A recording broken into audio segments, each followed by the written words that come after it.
Welcome to the Exploress. Time traveling through women's history, one era at a time. I'm Kate Armstrong.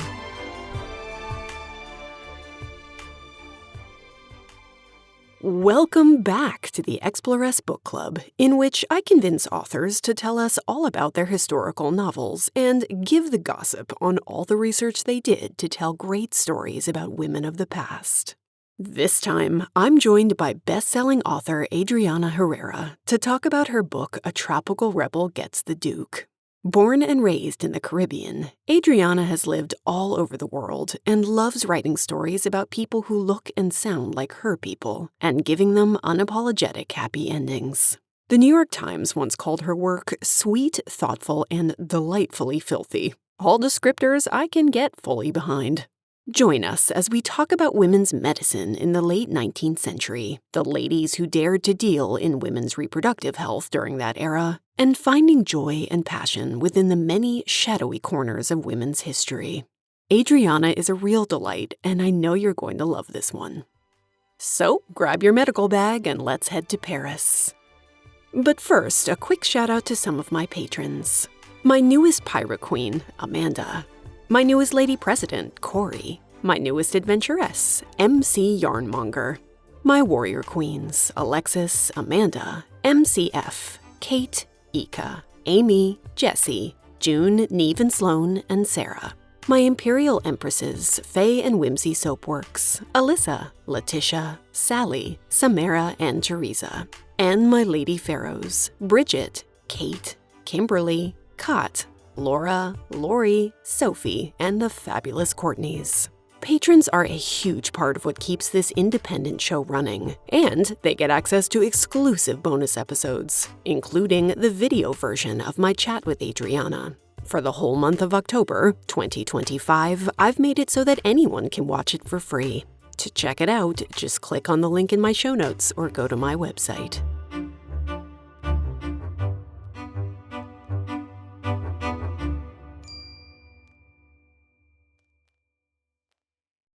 Hello, Adriana. I'm so excited to have you on the Exploress. Thank you for coming by. Thank you for having me. I'm excited to chat today. Yes. Okay, so we are talking about historical romance today. You have written an incredible series.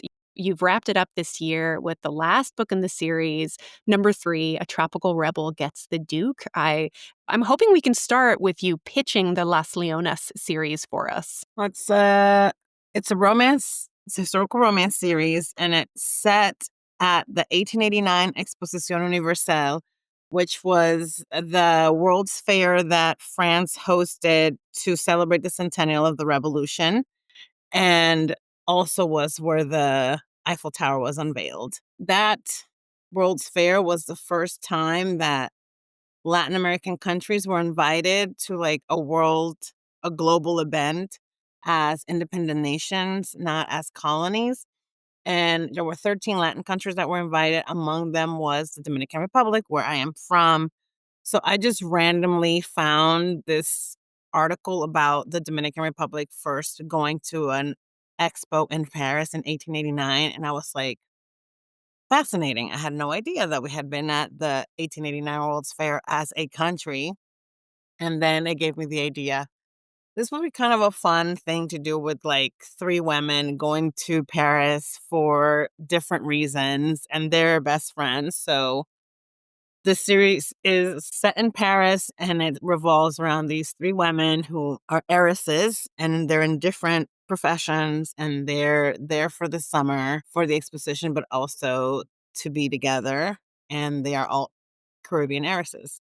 Yes, and one of the things I love about this series is it felt really refreshing to me that all of these heroines are women of color. They all are, you're really centering women of color and people of color in a landscape where we don't always see them, especially in historical romance. So I loved that, and I want to talk a little bit more about that. So our hero for this book, his name is Apollo, and he is a Black man, and he has fairly recently become a duke. He's inherited a dukedom. He's become part of the English aristocracy, which, it's a big part of his storyline that he's struggling both to, he has a complicated relationship, basically, with this position that he finds himself in. So I'm hoping you'll talk a little bit more about that, about putting a Black man into the English aristocracy and just what life was like for Black people in Europe after the Slavery Abolition Act. And how did that shape the way that you told these stories? I mean, it's interesting because my rule is that I don't really write before 1844, when slavery was abolished in the Dominican Republic, where I'm from. And so, I mean, it's not like a hard and fast rule. It's just like there's so much pockets of history that I haven't ventured to that, like, before abolition. But I mean, I think one of the things that I have always been fascinated by, as being someone that has been reading historical romance since my middle grade. I just turned 47 yesterday, and I've been reading romance since I was like 12 or 13. So I've been reading romance for a long time. And historical really has been always kind of my favorite of the subgenres. And, if you grew up reading American romance novels in the 90s, 2000s, and even now, like, you read a lot about so and so, went to the colonies, quote unquote, made a fortune, quote unquote, came back, and now it's like, some kind of respectable man. And so I always was like, that always struck me because I am the colonies. Like, I grew up in the Dominican Republic. I was born in Santo Domingo, which was the first place that the transatlantic slave trade came to Mm. in the Western Hemisphere. Like, it was literally the first place where a slave ship came to, like, 1512. So, because like within 10 years of Columbus arriving in the Caribbean, most of the indigenous people were already eliminated. It's always been a complicated relationship for me that I've had with historical romance in that sense, because it was always very, to me, like, very myopic, because it just, like, there's so many people that were titled that came to the colonies to gain wealth, and like that wealth built the aristocracy. And it just was always interesting to me that there's never been a romance or a story where, like, a man was, like, someone was produced from some of that, like, exchange, right? Of, like, the dollar the dollar princesses, and all of this, like, history that there is around British aristocracy coming to the Americas to do stuff Mm-hmm. and coming back. So I was, like, kind of intrigued by that. And I also kind of, if I told myself, I love historical romance. I love the trappings of it, the conventions of it, the balls and the gowns and the carriages and, like, making out in a carriage, like, all that fun stuff. Of So I knew course. I wanted all of that in my book, because I didn't want to write a book about Black women in Europe in a moment that's, like, historically very exciting and vibrant. Like, a World's Fair is really kind of like a liminal space, really. Like, there's literally like 32 million people came to Paris that year for that World's Fair. It's arguably like the first truly global event in history. And so, you have this moment where there's so much exciting stuff happening in this place. I don't want to make it about, like, depressing stuff because there's brown people in it. So there's that piece. But I wanted to kind of, like, have aristocracy in there. But, like, my thought with the first book is, like, if I have a white man who is an aristocrat, like, by the end of it, he has to lose his title. And the person that gets it has to be a Black man. Like, that was, like, my number one goal. Like, I can't write this book without that happening. And so that's how kind of I came up with the idea for Apollo, who was, you know, someone who is the son of a man who was, like, a second son, and who was in the Americas kind of, like, looking for a fortune, and then ends up becoming Duke. And so his first son, Apollo, from a marriage that he went into just to basically get a fortune, and then, the wife died. and he thought the boy died, kind of comes back to claim his place in the aristocracy. And it's very complicated because he doesn't want it, but he wants to destroy his father. Yes. And it's such a great, I mean, he is a complicated hero. I mean, the best kind of hero is always a complicated hero. But I love, I mean, to watch him grappling with, falling in love and the romance, of course, of the story, but also just grappling with what does it mean to be a part of this world that I hate, but I also want to use, and I also want kind of to be a part of, and a part of him wants to be accepted as well. So it is really complicated, and I think one of the things I love about the series is you do celebrate the lives of these Black men and women, but you don't shy away from talking about the darker sides of prejudice, of discrimination, of the kinds of atrocities and things that happened in the colonies, and that that the white aristocracy often wanted to pull the rug over. So it's such an amazing mix. I want to talk about our heroine, Aurora. I was fascinated by the fact that she is a doctor at a time when there just aren't that many female doctors in operation. And I imagine, especially a woman of color in Europe, she's up against a lot of prejudice and a lot of people asking annoying questions. So, can you tell Yes. us about women practicing medicine in this era, and specifically about Black women practicing medicine in the era, and kind of what was the landscape like? Yeah, so I mean, part of the thing that's really interesting as you start doing research is that you realize all the things that you don't know. Because by 1889, Black women had been like there weren't a lot of them by any means, but they had been going to medical school for a couple of decades at that point. And so it was in the US. So it wasn't like, and also in Europe, I think, in Scotland and in the UK, probably in the 1870s as well, was the time where like women were really trying to push themselves into the medical schools. So there wasn't many of them, but there were quite a few. And at that point in time, there were a couple of women's and children's hospitals that were only for people of Black people. So there was one hospital in Philadelphia, for example, where in the book Aurora has done her like residence there. And it was a hospital that had quite a lot of women who were, I mean, not many of them were doctors, but there were midwives or they were nurses. So there was at that point, again, with like a lot of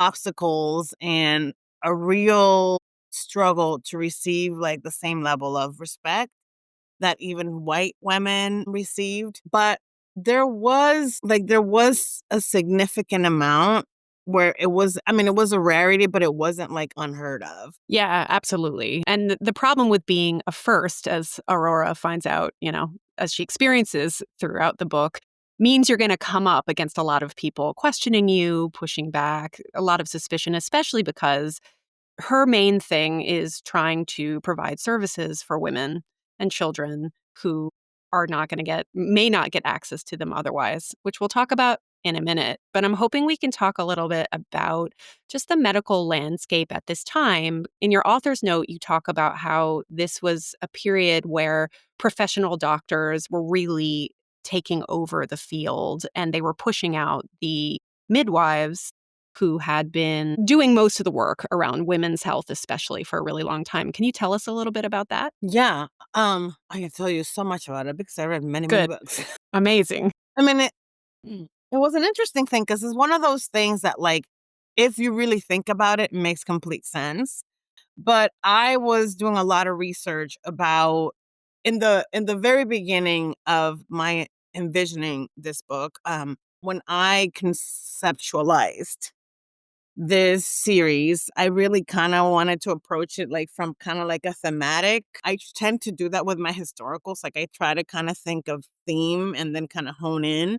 And so the first book, she was a rum distiller, she was a rum heiress. And so like I really focused on like women in distillery and in distilling and like the influence of women in the distilling industries in general. And there's like a fascinating history of like all the ways in which women have been innovators and created spaces for like distilling, and whether it's like whiskey or wine or and then the second book was the arts, and kind of like, but mostly like commercialization of the arts, like what, like 1880, in the 1880s was a time in Paris specifically, like when Art Nouveau was on the rise, where like artists started becoming like advertising started becoming like a big thing. So a lot of artists were coming into the arts like as a profession, like commercial artists.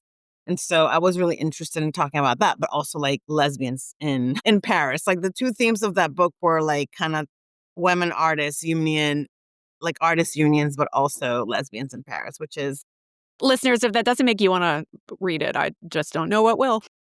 listen, if It is you amazing. wanted to be a lesbian at any time in history, you definitely wanted to be a lesbian in 1889 in Paris. But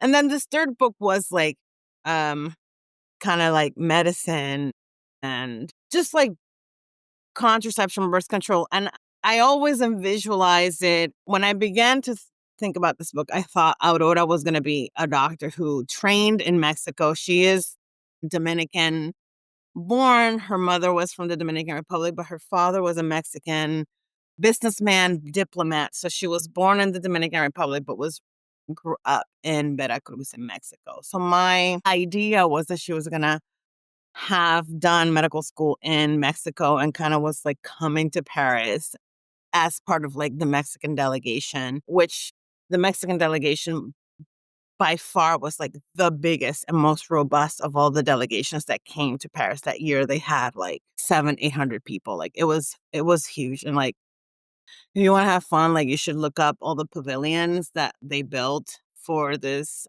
World's Fair and look up the one in Mexico. They like recreated like an Aztec pyramid. It's amazing. Wow. So anyway, so that was my vision for her. So I did a lot of research around like women in the medical field in Mexico. And I read one book by a woman named Nora Jafari, and it was called, I think, Reproduction and Its Discontents. And it was basically kind of like medicine between like, you know, like pre-Columbian medicine and like into kind of like the Porfiriato, which was kind of like the dictatorship that like happened in Mexico like at the end of the 19th century into the first decade of the 20th century, that really kind of like changed politics in Mexico and life in Mexico in general. But like I was like kind of like looking at that time, and she specifically spoke about like the second half of the 19th century where, medicine in like women's medicine in Mexico and in most of the Americas had basically been up to midwives. Like, all of the children, like, deliveries and caring for infants and all of that and confinement and all of that stuff was really kind of like women's work. But as medicine became more of a profession, and as medical schools began making a guild, and there was a guild, and you could charge fees and there were rates, they kind of like realized there was a lot of money in delivering babies. And so it was kind of like a twofold. So it was like literally kind of like just wanting to kind of capture all of that like business. But also, this is a time where like controlling women's bodies became more and more like thing that, men wanted to do. So like in Mexico, I talked about it a little bit because of Aurora's history, but like in Mexico at that time, like if you were pregnant, you got an abortion, you know, if you were under suspicion of getting an abortion, you could be arrested, right? Like even just someone suspecting that you could have been pregnant. And there were like we have forensic medicine basically because they were trying to figure out how to detect an abortion in women's bodies. All of that seemed to me like fascinating history that I didn't like. It was one of those things where like, of course this is what happened, but like I hadn't kind of like unpacked it for myself in that way. And especially thinking about even here in the States where a lot of that work really went to what, like, lower class women or indigenous women or Black and brown women were the ones that did a lot of that work. And so, we had contraception, like midwives would just do that for the women that they cared for. And like all of that stuff went away when the medical establishment kind of like took over Mhm. childbirth. Yeah, and this is, when there's money to be made. I mean, this is true in distilling and beer brewing history too, that like women were very involved. And as soon as men figured out they could make a lot of money, it was like, goodbye, ladies, move aside. And unfortunately, in medicine, as you say, midwives across the world were doing so much of that work for so long. But as soon as men stepped in and it was being regulated and they started trying to control women's bodies, it was also like this was a time in history where men, doctors generally, didn't really understand how women's bodies worked very much. There were still doctors who, believed that a womb wandered, and that's what impacted, a woman's her mood and her general like constitution. It's just that womb wandering around the body. So like not a great landscape for women to suddenly have to forgo that kind of care. And I love with Aurora, her mission in life is she wants to help women. And she is part of this underground women's clinic where she is trying to help women with things like childbirth, with the aftermath of childbirth, with contraception. So why is it that, I mean, this is a dangerous thing for her to be doing. And she gets herself into some trouble trying to help women in need. So what was the landscape like in terms of the laws when it came to things like contraception and abortion? I mean, it depends on where she was, right? Like Mm, she had been like in Mexico, it wasn't legal, but and that was part of the reason why she left. She left Mexico really young because of things that happened. I don't want to give too much away. And then she ended up in finishing school in Europe, which is how she met her two best friends for the other heroines in the other two books. And she stayed in Europe to go to medical school. And so in different places in Europe, it was legal or not legal.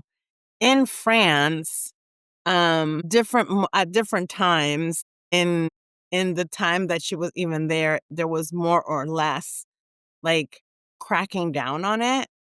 Like I think in the US by this point we were like years and years into the Comstock laws.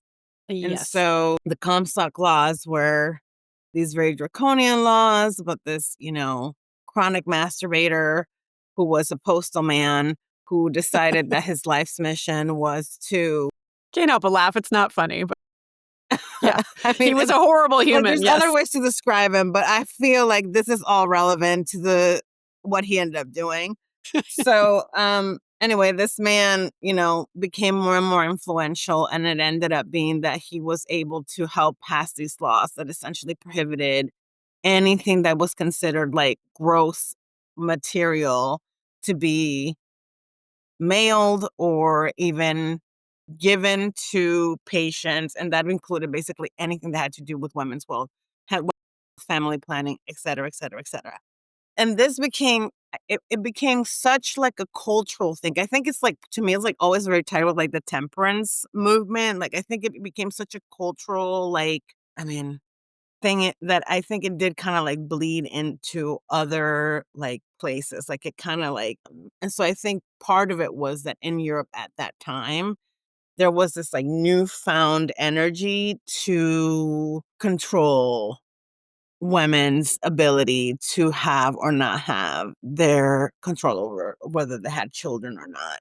And so it was dangerous in that sense, but more dangerous still was, providing care for women that their spouses did not approve of. Because part of like Aurora's issue throughout like part of like there's like kind of like a thread in the story of where she's trying to provide care for a woman that really needs it, but her husband doesn't want her to have this care. So it's like and legally he is the one that can allow her to receive or not receive the care. And so I think it's like the complications of not only legally where she could have gotten in trouble, but also there's the piece of just like patriarchy Uh-huh. And the violence that could happen because she was doing things for women that their husbands didn't approve of. Yeah, and legally, this is still a time where women are considered property, the property of their husband under the law, and so, yeah, and I without, spoilers, I don't wanna give anything away because it's so good. I mean, it's so terrible, but it's so good as a story. This woman who is she has a physical ailment from childbirth that is very like, it's painful and it's uncomfortable, but it's very treatable.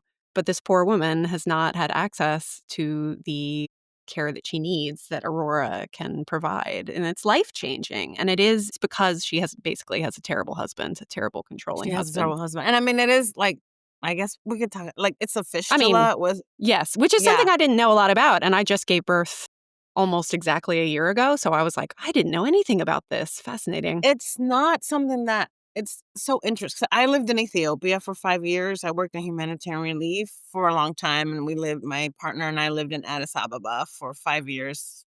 Well, 1 year, and then we left, and then we came back and lived for another few years. And we knew this woman named Catherine Hamlin, who is a very famous, like, she was on the Oprah show, but she wrote this book called The Hospital by the River, which is about a fistula hospital that she opened. She was Australian. Oh, wow. Yeah, and she opened this hospital in Ethiopia with her husband, and basically they just provided fistulas are very common still in Ethiopia because they're still like women still get married like when they're like, girls. And so like it's very common when there's still like child marriage in places where there's still child marriage for there to be like a higher number of fistulas because it's just like you can look it up. But anyway, I knew about fistulas because I knew Catherine Hamlin and I just kinda knew a lot about it just in general, so it just like, I just kinda, like, made the connection, like, this would be something that someone that's been married too young and has had too many pregnancies when her body's still not, like, ready for them, that could happen, and it's like, it wasn't illegal, but her husband didn't want her to have it, so I could have the complications of that with Yeah. it. Yeah, absolutely, and I mean, Aurora's just such a wonderful character. She's so like, she's gonna do what she's gonna do, and she's gonna help who she can, as many people as she can, sometimes to her own, to a cost to herself, heavy cost to herself, but it's like, you know, it's amazing seeing a woman with so much agency who wants to use it for good in a historical, that's for sure. So I want to just circle back to kind of the medical establishment. In the book, we meet these two guys who are called the Hyman brothers, who Are real people. yeah, so they're based on real people and real things. So I'm hoping you can tell us a little bit about the real history behind those guys. So, yeah, so the Hyman brothers is like a composite of these 2 doctors who were Mexican. Well, one was actually French, and another one was a Mexican man. Francisco Rosales was his name, and he wrote a book called The Hymen in Mexico. And he, was really interested in hymenology, which was a field of study. My, And he had this whole theory that, the virginity and like the strength of the hymen in Mexico really was like one of like the pillars of like the strength of like society. my. And so he had like equations and things. And so How he does was he actually how does he come up with invited. this in the first place, one wonders? I mean he wrote a book about it. I have not read the whole book. I've only read like excerpts from it. But Yeah. he was invited to the World's Fair in 1889 in Paris to speak about his findings. Wow. And so when I read him, it was the same Nora Jafari book that kind of was talking about like women, like midwives being pushed out. And so in that same book, she talks about this man quite a lot. And like the connection of him being at the Exposition Universelle was like, this is too perfect. Like, I know this guy was there. And if he were there, Aurora would hate his guts Yeah. because he would be her number one op because how dare he? And also, she's not invited to speak about her findings, but this man who has an equation for the hymen was invited for his findings. So I just thought, but there's so much like like I was saying before, like forensic medicine, like the father of forensic medicine, who was a French medical doctor, like a lot of his initial research was literally to try and find a way to do an examination that would determine if there were traces of an abortion in a body. Like he was obsessed with like literally controlling women's bodies. So there's just a lot around all of this happening at that time. And I don't think it's a coincidence that it was also a time where women were beginning to be out in the workforce. Women were going into universities to become architects, doctors. And so I don't think it's a coincidence that both of these things are happening at the same time. And you see it all tied together beautifully in the book, and just Aurora is always having to come up against the consequences of that in trying to do her work, which, yeah, it was just really fascinating to me. I knew about Comstock, having done a decent amount of research on him, and I do think it's interesting that, like, so much was being shipped through the mail. All sorts of things, like mail order was a big thing in, the mid 19th century. And there were a lot of ads, certainly in America, there were a lot of ads in the papers that were really about contraception. They didn't say they were contraception, but they were like, those coded kind of keywords that women understood were like, so I can order this in the mail and it'll help keep me from getting pregnant. And they didn't have that many options for that. And then suddenly to have that taken away because none of it could be in the paper and none of it could be shipped in the mail. Mail was getting open. Like, yeah, it wasn't an easy time to be a woman who was interested in family planning, certainly. Yeah, neither is now. Well, yeah, and you make that point. I think it was in your author's note you talk a little bit about that, which I thought was Yeah, really great, like just the parallels between your research and yeah, and the story you yeah, told and what we're yeah. seeing now. Yeah, I mean, and if there's this book came out last year, but it was about this woman named Madame Restel, who Yes, was yes. like one of Comstock's great, great foes, and who, he ended up destroying literally. Mhm. And she had a business, like her business was all through advertisements. And she was like a well-known abortionist, performed hundreds of safe abortions. And this, she ended up on trial because of Comstock and ultimately like took her own life. It's actually really sad, but yeah. It is, yeah, it's really sad. I think one of the first bonus episodes I ever did, for the patrons of the show was in part about her. It is a sad story about a woman who was very much villainized in the public Oh, yeah. eye, but who was doing incredible work trying to help Yeah. women to have access to family planning and reproductive care. Yeah. So, yes, I mean, I thought all of that history was really fascinating, and it's just to be clear, listeners, if you haven't read a lot of historical romance, this book is filled with so like glitter and romance, and it's like delightful to read, but it's also couched with some of these very real issues that women were facing at the time. So I think that mix of darkness and light is just so good. Another little detail that I loved, that you mentioned a couple times, is that Aurora doesn't wear a corset, which makes sense. Mhm. She's a medical woman. She's like, I don't have time for this. And she mentions being a part of the dress reform movement. So could you tell us what you found out about corsets in the era, especially the medical establishment, how they felt about corsets and tight lacing, and just anything you found about dress reform that you thought was interesting?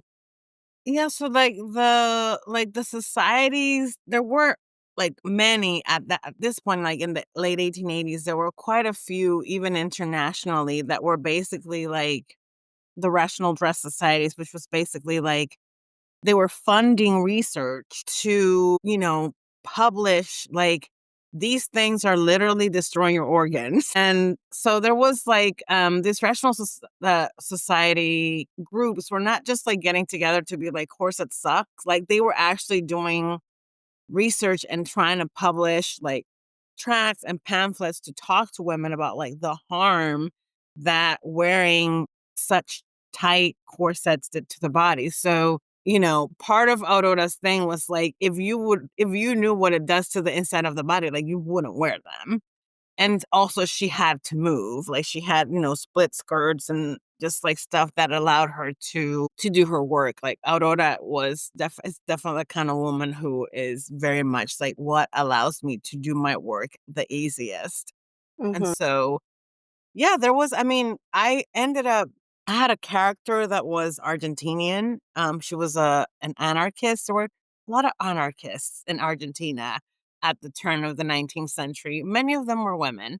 There was a whole movement in Argentina around, anarchists and women who had like wouldn't marry, who were in the workforce, were atheists, who were anti-government. So through that rabbit hole that I went down, one of Aurora's compatriots and owns the clinic that Aurora works in is an Argentinian character that's based off of some of these historical figures that I discovered. But Argentina had a really like robust rational dress society. And so it was just interesting to see writings about these corsets are really like deforming, like, like kind of like destroying our bodies. So yeah, I just thought it was something interesting because I feel like corsets get really romanticized, or at least how they were used then get really romanticized. And in reality, like for a lot of women who had different kinds of bodies, like for some women, the corsets may not have, but they're like there's different body types. And so anyway, I just wanted to kind of like make the point that like not everybody was into corsets. Yeah. And coincidentally, like so many things happen at the Exposición Universal, but like one thing I discovered when I was researching the first Exposición Universal book, A Caribbean Heiress in Paris, an Argentinian woman was basically like the first person that invented the bra, and she exhibited it for the first time at the Exposición Universal. Like it was basically like she was calling it like a demi corset, and it was essentially like a laced like garment that is similar to a bra, but it didn't have the wiring down to like basically like your hip. So it was like kind of like a cut corset. So it gave you support, but you didn't have the lacing like down your torso. So the hero for the first book actually gives the heroine one as a gift because she also Amazing. hates corsets. What a great So present. I love that. yeah. Well, I'm actually interested to circle back to something you said at the beginning, which is that the third book in the series, A Tropical Rebel Gets the Duke, was the hardest one for you to write out of the three. And I'm wondering why that is. I mean, I think I was trying to do well, first of all, like end of the series are always complicated because like then you have readers' expectations and you feel like, you have kind of been like edging them with this couple. So you really want to be able to like deliver on the dynamic that you've promised. And if you read the first two books, Aurora and Apollo are very contentious and like have all these like very kind of like they hate each other, or at least that's what it feels like in the first two books. So I really had to deliver on this like kind of like very tense chemistry between them. So that was one thing. Just like the romance itself was very like complicated to write because I didn't know where to start. Like, where do I start them with? And I ended up starting them with they just like have sex in the prologue. Yep. And It's not a spoiler. It is like the beginning of the book. And exactly, it yes, is it's so good. literally the beginning. And so that helped a lot, just doing that. But also like I started writing this book, like really writing it, um, like maybe like 2 months after Roe v. Wade had been struck down. And I was like in a dark place personally. I mean, I never imagined that that would actually happen. And so that was just like a hard hit for me as a human being. Yeah, me too. Me too. And so just kind of like being in that space of like, I can't believe we're here again. And so that was just hard, like kind of but it was also kind of good because it gave me a lot of rage to work with so that I could put it in the book. And Aurora is a woman that has a lot of rage. And so I think it was just like a lot of emotions in terms of like as a woman, and also kind of trying to balance, like strike that balance of the romance is still the central story here because this is a historical romance, and also kind of trying to thread in all of this historical facts and all this research that I did. I do like all of these books are like very heavily researched. And I really want to try to ground the history in it, specifically because like this is the first traditionally published historical romance series that has like three Latina women. Like after I started writing this, like there's another writer now, Eliana de la Rosa, that has another series, and it's set in London, and it's three Mexican sisters. But when Eris came out, it was like the first one, and so I really wanted to ground all of these books like very heavily in the history. So kind of like trying to do that and not make it tedious, but also make sure that I have everything that I want to say in there. Making a book that where abortion is like a really big piece of the puzzle, fun, sexy. And Like also, it's yeah, just a make it lot of steamy as balls in well, the air. yeah. And this is what I think some people who aren't regular romance readers, historical romance, I am a regular historical romance reader, and some of them don't realize, like, it takes such incredible skill to be able to balance not only writing a satisfying romance and giving it the room it needs, but also, like, grounding us in history in a way that doesn't slow down the story, that adds to it but doesn't pull away. I mean, that's you do that so incredibly well in this series, and it is a really hard thing to do. Thank you. They were not easy to write. I will say this, like it was literally like 5 years of like research and writing, and like from the time that I came up with the idea to the time that I finished the last book, it was like 4.5 years. So it was like a lot of research, but it was something that I really like when I write historicals, it's just really important to me to get the history right because I usually have something that I want to talk about, like a moment in time, and like white romance novel. There's plenty of historical romance novels about not me or people that come from where I am. So if I'm gonna write it, I want to like make it feel like you're learning something that you didn't know before.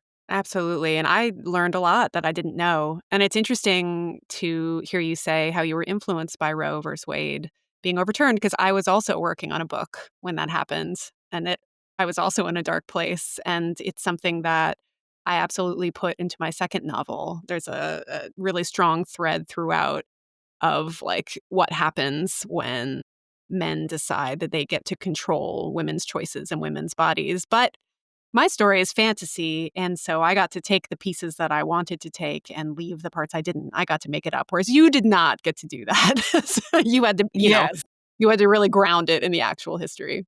Yeah, and I mean, even the clinic was really inspired by a clinic that didn't exist until the 60s, which was the legendary underground clinic in Chicago that the women that ran it were called the Janes. And I thought about those women so much as I was writing this book and thinking, they must be so pissed. They must be so angry. That was like the work those women did and the coordination and the bravery and the courage and the lives that they saved to me is so inspiring. There's a book and a documentary about them. It's the story of Jane, and there's a great documentary, I think it's on HBO, about them. They're Yeah. all Okay. around. Yeah, and you have to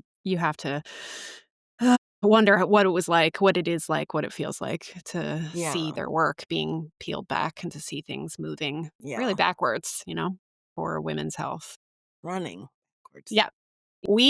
I'm going to end by asking you a question I ask all of my guests, and it is, if you could time travel back for a day to a specific time and place, where would you go? Okay, so this is gonna be dark. I mean, today. This is today.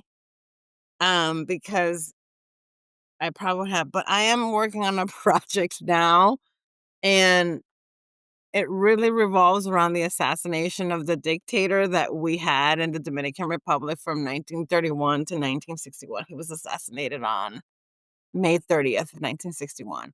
And I honestly would love to be in the Dominican Republic on that day because I've been reading about that day for 3 years now, and I don't know if there's, like, a way to, like, freely comprehend the the fear and the chaos of a day like that in a place as small as the Dominican Republic. Yeah, not a fun time. But that is that's where I would go because Yeah. I have been thinking about like what would it have been like to be there that day for a Yeah. long time now. Yeah, So such a just like for watershed 10 minutes, moment. like I Yep. don't have to be there for long, like safely be there for like 20 minutes and then like feel the energy of the place and like come back and like go to Paris in 1889 after that. Yeah, Like absolutely. a Just hop from quick one to 10 the other. minute, yeah, like a quick 20 minutes in like May 30th, 1961 in Santo Domingo, and then like the other 23 hours and, 40 minutes, I'd be like in Yeah. 1889. I think that sounds like a good mix. Yeah. Well, listeners, if you are a regular reader of historical romance, or if you feel like dipping your toe in, I absolutely recommend that you start here. We've been talking mostly about the third book in this series, A Tropical Rebel Gets the Duke, and you can read it, as a standalone, but as with most romances, you're going to get more bang for your buck if you read the entire series. And all 3 books are out, so you can go and binge them immediately, and I highly recommend that you do. Adriana, I'm such a huge fan of yours. It's been a huge pleasure to have you to talk about these incredible women and these incredible books. Thank you so much for having me. This was great. Thank you so much to Adriana for joining us. You can buy yourself a copy of A Tropical Rebel Gets the Duke, or either of the first 2 books in the Las Leonas series at the Exploress Bookshop at bookshop.org.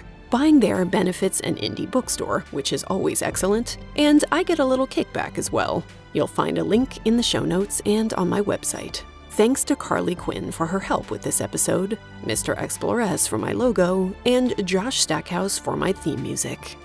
Until next time.